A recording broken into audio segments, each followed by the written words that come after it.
We didn't see you there. We're the Floppy Disks. I'm Maureen Murphy. I'm Seth Dike. I'm Nicholas Pyle. And this is our Engineering 6 project on audio. We're going to start by running the GUI. Alright, we'll minimize this exterior MATLAB window for now, so we can just focus on our beautiful interface. So there's plenty of features on here, and those will be described soon, but I'm just going to start with loading in a few songs for you. So you'll notice that it opened up the current directory that our GUI is located in, and so I'm going to select all files so it knows to search for .waves and .mp3s. And we have here a whole selection of 9 or 10 .wave files to sample with. So I'm going to click What a Wonderful World, load that into slot 1. You'll notice that where it says song title above all the other songs, it's replaced by the name of our wave file. And also in the playback menu, which is where all the pause, play, and stop functions are, we have the selection of play 1 has now become LA Wonderworld.wave, the name of the song we imported.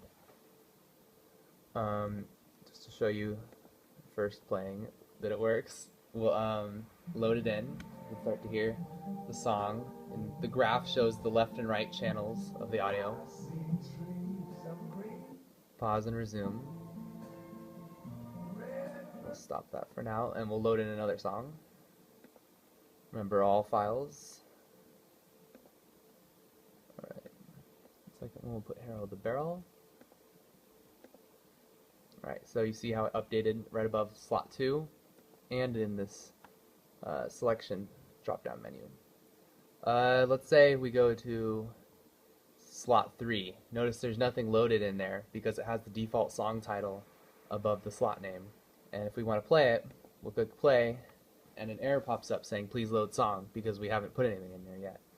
So we'll close out of that. We'll say OK. Now we know to load in a song for that slot. So I'm going to go load in the song.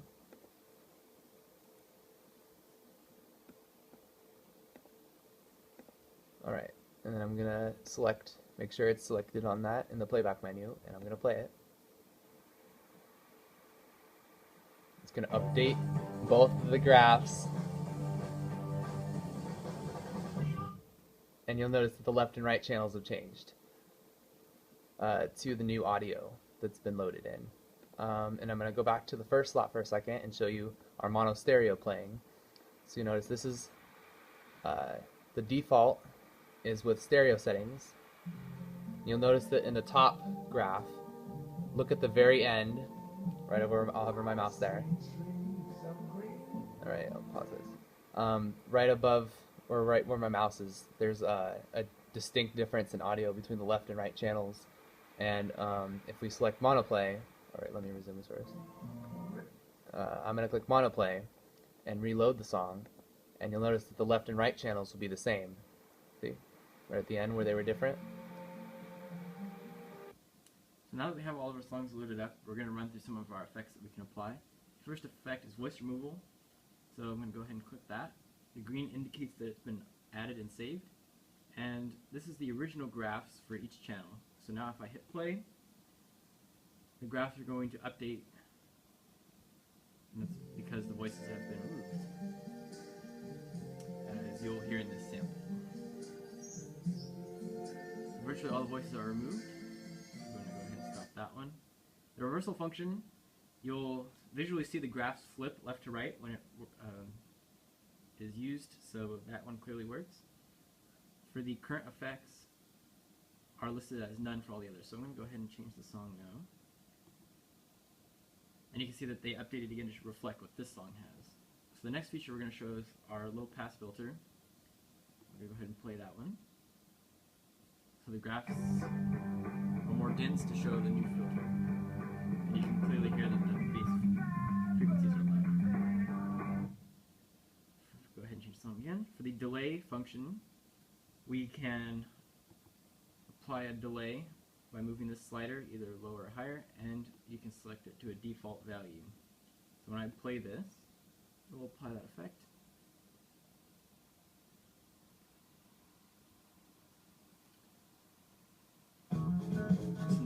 double beats because one's being played right after the other. So go ahead and stop this one.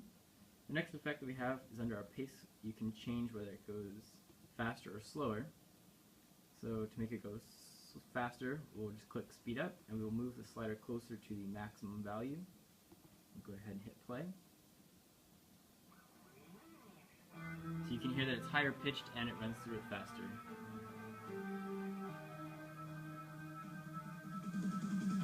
So that's much quicker. So go ahead and stop that one. The last effect that we have is chopping. So you can control the length of the song based on where it starts and ends. So you can control the start time and it displays what that is in minutes and seconds, and you can control the end time. So if I bring them really close and turn it on, we'll notice it'll play a very short clip. And the graphs show that clip that is being played. So it stopped, so that was a really short clip. And those are the main functions that we have, and you can see that if I switch back to the first song we played, it updates this to show that the effect has still been applied. With the tone generator, the way that it works is it takes your, you select one of your equations, and then it asks you to input the frequency, and it stores that value in the audio player function. And it does the same thing with your amplitude, and it asks you for your frequency, and it stores it here in the audio player. When you press play, it goes through, it plays the audio player, and then stop can stop it. So that's how the tones work. And then with the sliders and the chopping, the way that it works is a slider goes from 0 to 1. So when you set your slider value, it takes that and it multiplies it by the length of the song. So the length of the data, and then it rounds that value so you have a whole integer that can be used to index the song. Then it does the same thing for the end value, and then since MATLAB is a call by reference language, it calls handles.data and sets it equal to itself, but only indexing the song from the start value to the end value. And then it's chopped. So we have the bass and treble filters. Those are both Butterworth filter designs using buttered functions inside. They calculate the best frequencies to cut off to have treble pass through only, or bass. And bass, you're going to get more of like the instrumentals, and treble will favor the voices and the vocals. Voice removal, we have two channels here, and basically the code examines which is different about each of these. If you look in the middle, this one is more centered, and then this one has some more peaks and troughs. And what's different about these two? Well, we have these set, so those are most likely vocals, because in stereo recording, vocals are the difference between some of the tracks. And so if my code will eliminate them, and in an attempt to have only an instrumental, and there's like a double and a triple check, I ran it through the Butterworth filters, both the bass and treble, in that hopes that it would focus only on the bass and the treble, and then eliminate even more of the voice. So the two most important parts right here are the load and play buttons. So when you load a song, there are 4 files that are associated with it, and they get traveled all throughout the program. The first one will be a play file. Play 1 indicates it's the first song, and that's the original data that never gets modified. The audio 1 is the data that will get modified in the play button, and the sampling rate is recorded here, as long as the effects array that keeps track of what effects you have and have not added. So these files are handles, and that allows them to get called between all the different functions of the GUI. The next main important part is the effects array. So the effects array looks something like this, where each index in the array controls voice, reversal, delay, the filters, chopping, and the speed. These are all 0s and 1s because it's either on or off.